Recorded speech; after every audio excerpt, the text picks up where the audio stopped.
May silbi pa ba itong ICI? Ang Independent Commission for Infrastructure o ICI ay ginawa ng Pangulo upang bigyang solusyon ang korupsyon sa pamahalaan. Ito rin ay isang paraan upang ipakita sa tao na seryoso ang gobyerno sa paglaban sa korupsyon. But the question is, may silbi pa ba itong ICI? May answer? I don't think so.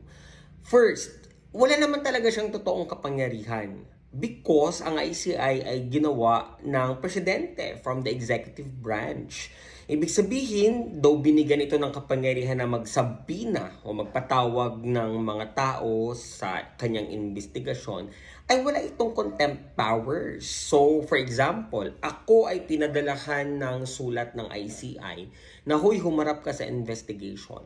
Pumunta man ako, hindi ako pumunta, walang magagawa ang ICI because it doesn't have a contempt power. Pwede niya akong ipatawag, pero pag hindi ako sumama or hindi ako pumunta, wala siyang magagawa kasi wala naman siyang contempt power.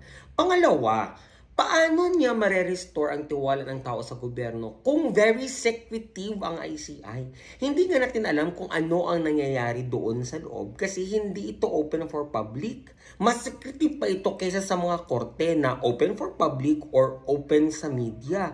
Ang ICI ay hindi korte. Ito ay isang instrument na ginawa lamang ng Pangulo. Tapos mas secretive pa ito sa korte at sa Korte Suprema. So, ano ba talaga ang silbi nitong ICI? I don't think meron pa.